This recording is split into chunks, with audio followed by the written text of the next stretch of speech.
At sa puntong ito ay makakausap natin ang Associate Dean at Assistant Professor ng UP, University of the Philippines College of Law. Napakagaling ho nito ang kanyang mga legal insights. Naririnig natin sa mga iba't ibang mga news platforms. Walang iba, si Attorney Paulo Tamaze. Attorney Paulo, si Danny Buenafeo sa programang Kabayan. Good morning, Danny, at sa inyong mga taga-subaybay. Okay, maraming salamat po. Ngayon, biglang nag-decide na at marami naman ang natuwa dito sa paglabas ng order ng Supreme Court na talaga ibinabasura na yung hiling o hirit ng kampo ni Senator Bato para sa TRO. So, will this, para at least medyo narinig natin sa iba, pero from your end, will this make it valid na talagang pwede na i-effect yung arrest sa kanya? Although yata sila, nag-MR Attorney Paulo. So mukha pong mas malinaw ng kaunti na pwede pong ipagpatuloy ng Executive Department yung pag-aresto po kay Senator De La Rosa. Kung yun po yung posisyon nila. Ang problema din kasi po natin ay base doon sa iba't ibang interview, mukhang hindi po consistent yung posisyon ng ating mga ahensya ng gobyerno. Pero siguro dalawa pong importanteng caveat or parang babala. Una, hindi pa po lumalabas yung resolusyon ng Korte Suprema. Press release lamang po yung nakita natin kahapon. Pero ang unusual po dun sa press release kasi kahapon ay nagbigay talaga sila ng petsa kung saan lalabas po. Hindi po karaniwan na ginagawa ng Korte yon. So in-expect natin yun sa Lunes. Paglabas po ng resolusyon na iyon sa May 25, kailangan po himayin yung lengguwahe ng Korte. Kung blanket po na dinedeny lang talaga nila yung TRO o mayroong mga babala din po sila na baka dapat gawin po or pag-iingat na gawin ng Executive Department. So yun po yung interesado, I think tayo na una. Yung pangalawa po, unusual din po kasi yung lumabas na press release ng Korte kahapon in the sense na itong Korte natin nakasanayan na po na parang nilalabas po ng press release para sa kanilang mga desisyon. Yes. Pero ito po yung unang pagkakataon ko na nakita at least recently, na wala pong paliwanag, kahit bahagya lang, kung bakit nila ginrant o hindi. Yung 951. Kadalasan kasi, yung 951, di ba? Oo. Kadalasan may sundot po na onti yun na paliwanag, na ito po yung ground. So hindi po sila naglabas. So interesting po yun. Kaya po siguro bagaman mas malinaw yung sitwasyon natin ngayon na pwede nga talaga siyang isagawa ng Executive Department, yung pag-aresto, kahit pa paano hindi pa rin po ganun kalinaw na yung, at least yung clarity na hinahanap natin lahat. Pero for now, habang wala pala yung official copy na resolution, ini-expect nyo Lunes pa posibleng lumabas, parang kaya nandun yung state of confusion as far as the government agents kung kailang implement na nila yung arrest order. Is that something na parang nagtitimbang sila di ba? Sa magiging next move, di ba, Attorney? Opo. Kasi, ano po to, denial po ng TRO. So ang TRO po kasi, temporary restraining order, provisional remedy lamang po yan sa batas. So in ordinary speak, pansamantala lamang po siya na remedy na upang gumagalaw pa yung main na kaso, yung petition na final nila ni Senator Bato, parang yung korte normally, hihingan siya na mag-issue ng TRO upang yung mga panig ay hindi gumawa ng kahit ano na marahil hindi magpatuloy doon sa kaso or parang ma-frustrate or ma-moot yung kaso. Kasi halimbawa, kung ang kine-question nga ay yung validity ng ICC warrant at yung pagsagawa ng Executive Department, kung aarestohin na si Senator Bato, then wala nang pag-aawayan kung arestohin nga siya.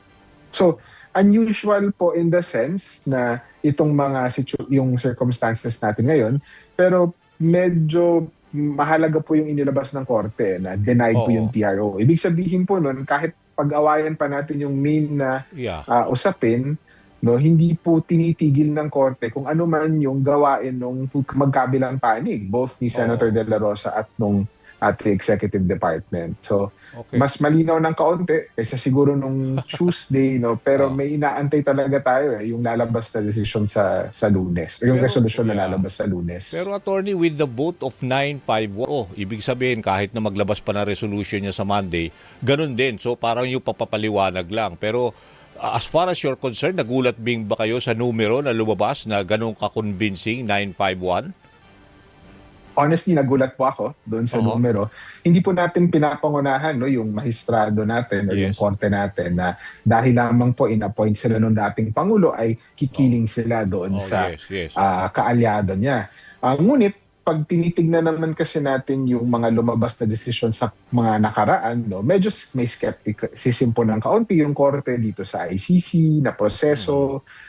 Usually may concern siya about yung mga alleged due process violations laban sa mga kaalyado ni Pangulong Duterte. So kahit pa paano nakagugulat yung boto ng 951.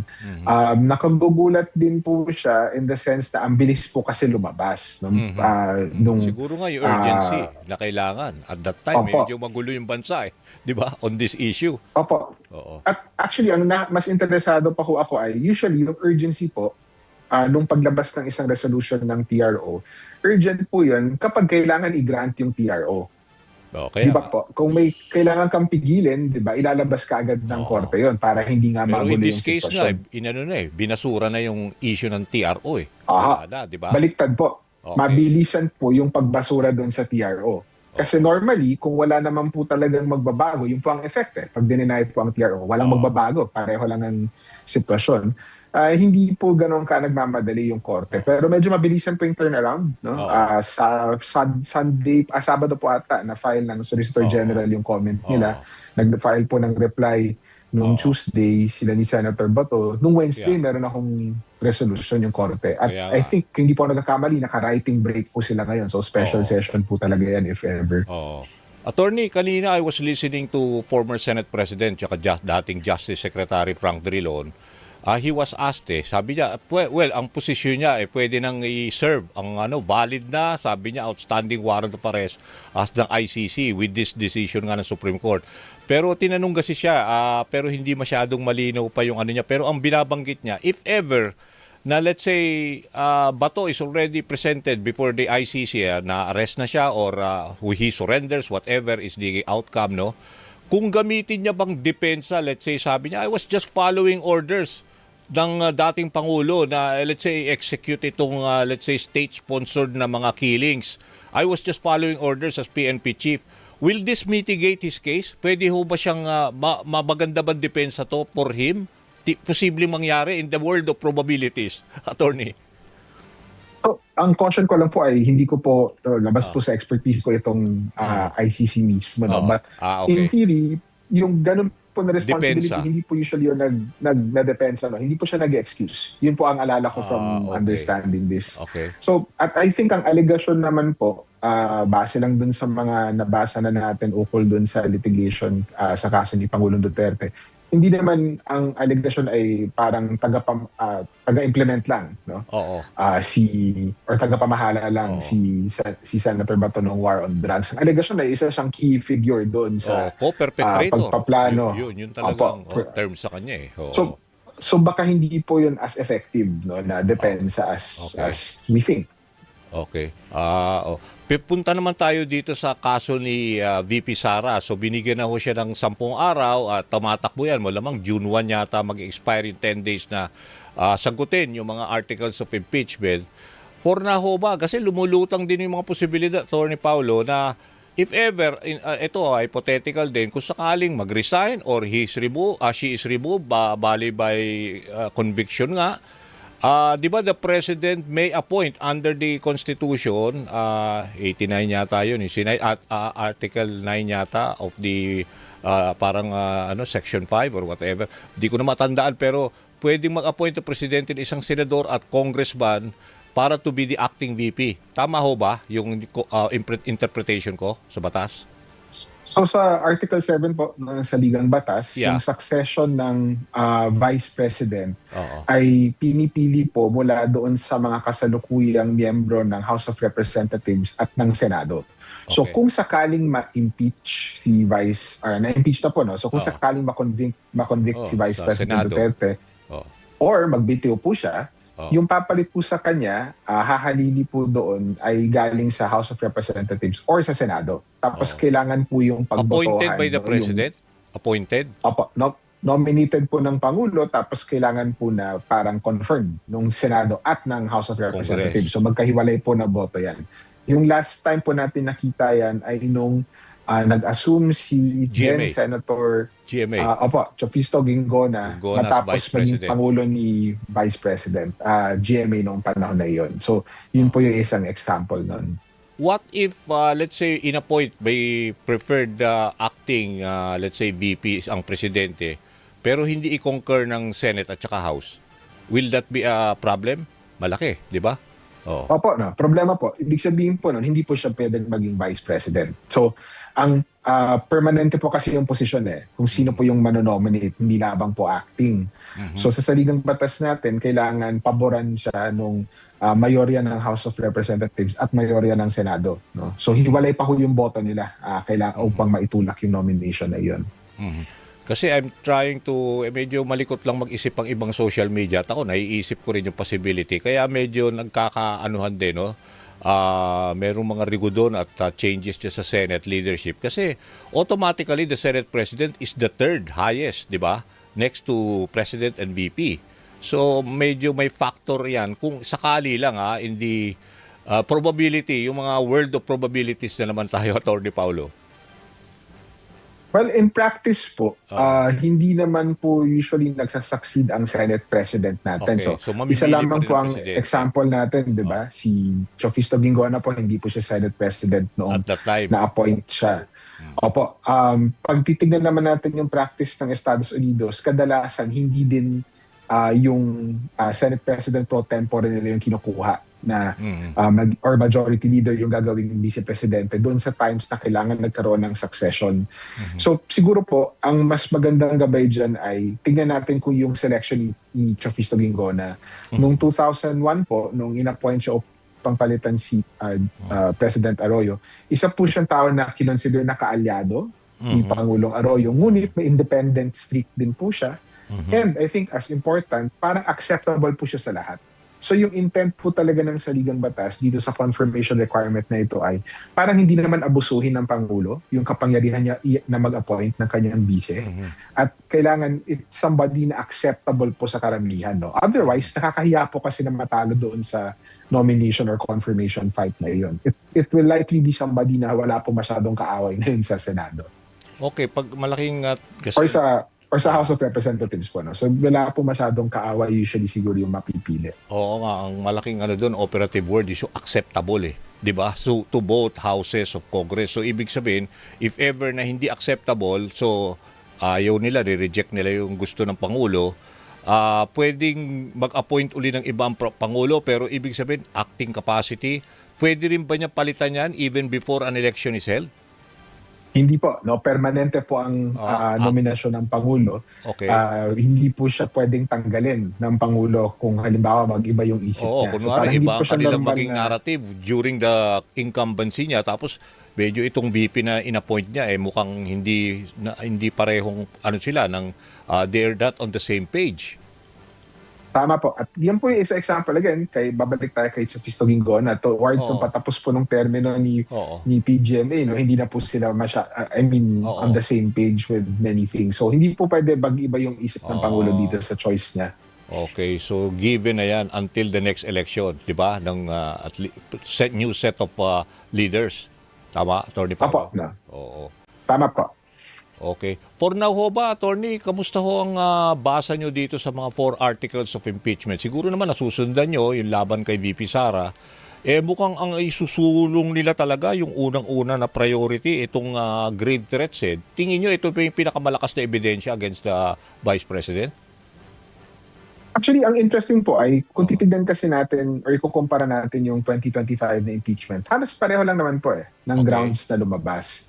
Pero nung 2025, ang Artikulo 1 po talaga, no, yung unang-una ay yung grave threats laban kay Pangulong Marcos. I think ang interesting ngayon is pag tinignan natin yung articles of impeachment, pang-apat po siya. No, parang bumaba siya dun sa rango.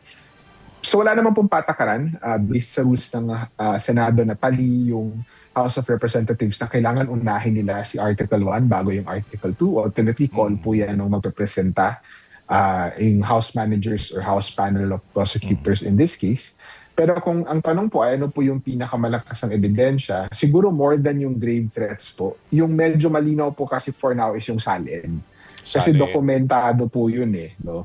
At base po sa mga nangyari na sa House of Representatives, wala pong maibigay na paliwanag so far for it. Yung mag-asawa And yung yun, isa di din ba? po- Yung mag-asawa. Opo, yung mag-asawa. mga bank deposit So- na hindi nagre-reflect doon sa kanilang Opo, salin. no? Tama? Oo. Na parang masyadong malaki po yung movement ng pera, kahit negosyante naman po yung may bahay ni Vice President Duterte. Kahit negosyante po, parang masyado pa rin po malaki yung movement nung cash po na doon sa kanilang mga bank accounts batay doon sa AMLAC report kung ibabangga doon sa SALN ni Yes. Vice President Duterte. So, mukhang yun po on the basis of documents, and dahil lamang critical po yung ground na yun nung impeachment naman ni Chief Justice Corona, no, sa SALN po siya nahuli. Tama. Oo. Parang medyo malakas po yung Okay. charge po na iyon. Pero exciting po actually, I guess, for everyone, lalo na sa mamamayan, na marinig for the first time kung ano talaga yung depensa ni Vice President Duterte, no? Kasi until this point, nung sa House of Representatives, binigyan siya ng pagkakataon sumagot, hindi naman po substantive yung sagot niya, mas procedural po, no, or parang pag-question noong proceeding ng House of Representatives. So ngayon, wala na po siyang ganung pagkakataon na gamitin yung bilang strategiya. Yung Senado na po kasi talaga ang magdedesisyon kung ano po yung hatol sa kanya, no? So importante na po para sa kanya na ilahad yung lahat ng ebidensya na kaya niya. At yun po yung interesting na makita at this point. Okay, so if you were part of the defense panel, that would be a very big question. Kayo, dapat humarap siya sa Senate full-blown trial. Kasi live stream pa yan, di ba? Oh. Opo. So I think from the lawyer's perspective, no, parang strategy din naman po yan. Honestly, ako po, bilang abogado and knowing yung iba din pong abogado, kung kaya po namin hindi iharap yung aming akusado, hindi po namin ihaharap sa korte yon kasi hindi po makokontrol kadalasan yung presentation ng ebidensya. Part po siya ng legitimate na legal strategy. So maintindihan ko po kung gagawin ng kampo ni Vice President Duterte yung nagawa ng mga dating impeachment trials na hindi po talaga hinarap yung impeachable officer except si Chief Justice Corona, no, na parang kahit papaano ginawa po siyang testigo. But I think in hindsight, nakasama po kasi yung pagpapakita sa kanya dahil doon sa walkout niya na ginawa sa Senado. So in VP Sara's case, choice po ng legal counsel niya na hindi siya ipakita. Pero dito po lalabas yung difference nitong proceeding na ito from a normal legal proceeding. Hindi lang po kasi siya kahit anong proceeding sa korte. Proceeding din po siya na ang humahatol hindi lamang yung mga senador, kundi yung taong bayan. Okay. So iba po yung politika ng proseso na ito na kung seryoso po yung mga allegations laban kay VP Sara at sa palagay po, sa estimate ng defense niya ay hindi po ganun ka-compelling or yung ebidensya or mas pantay yung ebidensya, baka may dahilan po para ipresenta siya. No? Or para siya yung sumagot mismo, makita ng mamamayan na matapang siya at wala siyang tinatago. So, depende na po yun sa strategiya ng kanyang mga abogado. Nako, sige po. Nako, basta tayo ay magbabantay, attorney. Maraming salamat sa uling ibinahagi nyo ng mga legal insights, no? Nakatulong ho ng malaki yan sa mga viewers natin. Maraming salamat, attorney. Maraming salamat din po. Magandang umaga. Okay, yan ho si Attorney Paulo Tamase. Siya ho ay Associate Dean, Assistant Professor ho yan ng UP College of Law